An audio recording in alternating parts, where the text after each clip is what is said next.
چون سال مرغ است. پس آغاز صحبت از همین است که ما امروز موشاتون نمیگیم، مرغاتون جنگ میکنه. ای موش گرفتیم با مرغ زدیم بگو. اوبا چی بگم؟ همین مرغی که جنگ نکنه بعد او تخمه یک جا پیدا میشه نفهمیده میره. بجز از هنرمندی زمان سرایندگی کرده. کی شما رو گفت که به این کار دست زنه؟ آرزو و هوس یا اینکه مخلصم؟ آرزو و هوس. آرزو و هوس. خب پیشتر از شما با قیام‌الدین چقدر صحبت داشتیم؟ بهترین و گفتیم که چی میشد که اگر رحمان دوست قربانیان هنرمند نه و سراینده میشدن. گفت باور کنید اگر در دنیا یک حافظی به مخلص میشد این رحمان دوست میشد. شما چی میگوید؟ نمیدونم برای این اول سرایدن دکر تا مردم با مردم نشان دادن هنری آوازخوانی را پره، بعد اون وقت معلوم میشود که یا ما به مخلص میمونم یا که قیام‌الدین چخل به مخلص میمونه. خب در طول فعالیت یعنی خود را در مهارت کارگردانی هم سنجیدید. بله. در روی صحنه سینما هم سنجیدید، در روی صحنه تئاتر هم سنجیدید، زمان آوازخوانی هم کردید همچون هجویه. و برای چی باره کوشش نکردید که نطاق اخبار شوید؟ اون خبر نداری؟ از چی؟ او هیچ نمیدونی؟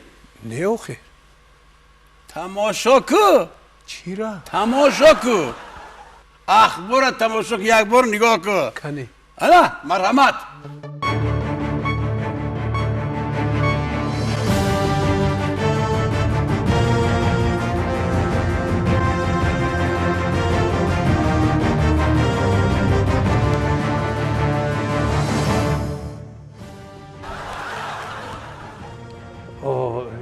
سرشی؟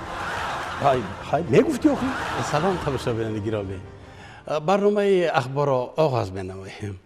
در جنبستی نتیجه های سال 2016 معین گردید که شماره صنعتکاران در مملکت 50% کاهش یافته است.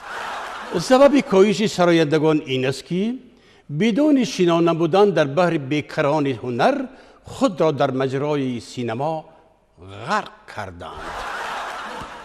متخصصین ساحه همچنان ابراز داشتند که ستاره شدن این طایفه هنرمندان در شو بیزنس دشوار شده آنها به سینما رو آوردند، ولی بیخبر از آن که از یکی ماندند و از دیگری رانده می شوند.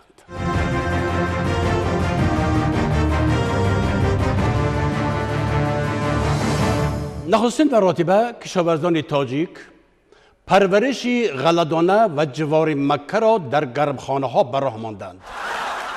موافق اطلاع وزارت کشاورزی مملکت امسال در میدان بیش از 700 هکتار زمین که کلانترین گرمخانه در سیاره به شما می رود غله‌دانه و جوار مکه کشت شده. پس از یک ماه حاصل غنداری شروع می گردد.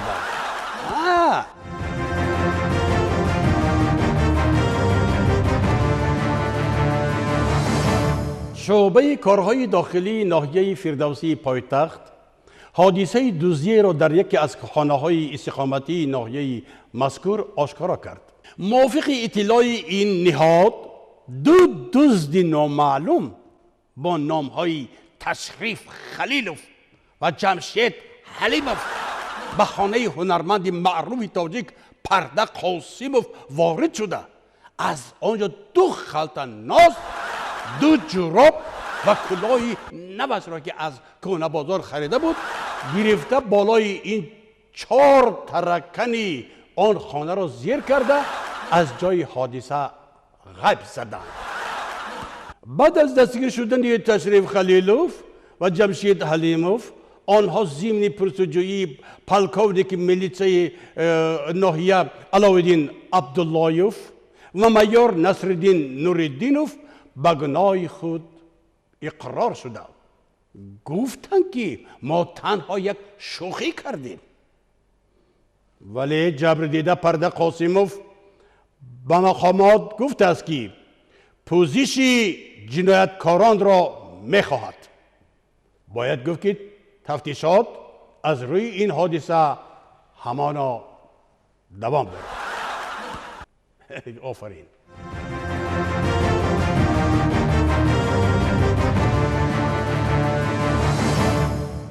وزارت تندرستی کشور در کنفرانس حفظ سلامتی انسان که در برزیل برگزار گردید با پیشنهاد دوا بر ضد بیماری زکام مقام اول را کسب کرد.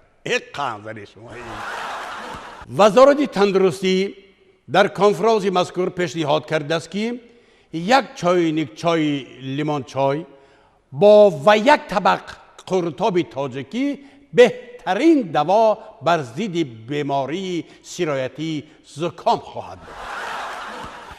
همکنون طول یک ماه است که در آشخانه های تمام کشورها طلبگار قرطاب تاجیکی بیشتر شده است و نرخ یک دانه لیموی تاجیکی با 50 یورو رسیده است. اینقدر زدید.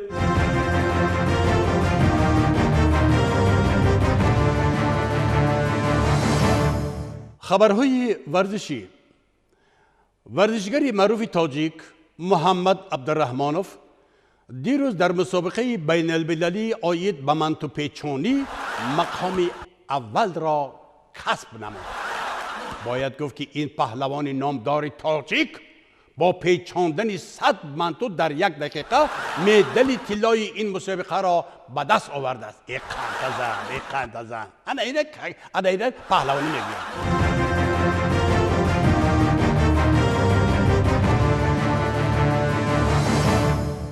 اکنون در آخر برنامه وضع آب و هوای کشور را شرح می‌دهیم. امروز در تاجیکستان هوا تغییر یابنده شده. نه باران میبارد و نه برف. راستی گپ. نه گرم است و نه خنک. لیکن همین اپای جمیله همچنان واهمه کرد که باز بدونه که چی گفت. میگوید که یک نمود آفتاب میکند که سر کل بسوزد. خیلی سر همین هم گپ شده که ببخشید. لیکن شمال بشود. شمال از سمت شرق 10-20 متر در یک ثانیه می‌وزد و تمام بدیهای سال 2016 را پرانده می‌برد. ولی از پگاه باران میبارد همچنان میبارد که تمام فیض و برکتی سال 2017 در سرزمین تاجیکستان شر میریزد.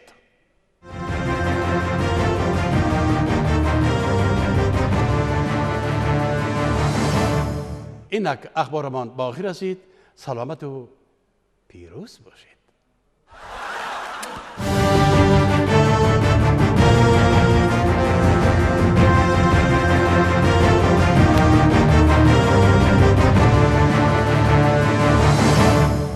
برنامه اطلاعاتی که در آن شما نطاقی کردید تماشا کرده.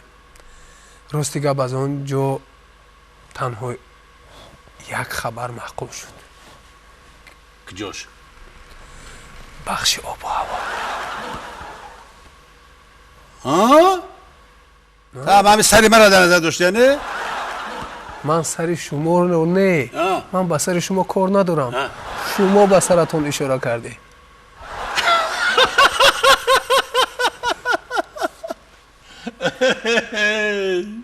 باز هم اشاره بر عباره میکنه. با کنار عباره میبر عباره. یعنی زیر همون عباره که بر یک مرد 40 هنر کم است. بار لطیفه گفته؟ کی؟ این لطیفه بسیار گفته. او یک مرد از کار از وای برمیگردد، از سفر برمیگردد، وارد خانهش میشود که میگه زنش بالای کت پهلو نشسته، یک کتاب کلان خوانده شده است. مردک میدارد میگه زنک با همه رامنت قطعی ها. زنک یک میلرزد، خودش به دست میگیرد. راما برای که وای همش را میداند. سلامت باشید. خب اکنون تمنیات شما بخشیده به سال نو میلادی به مردم شریف تاجیکستان.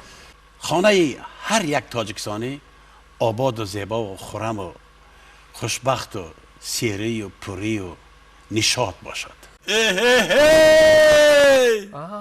سالی نو مبارک باشد. سلامت باشید استاد.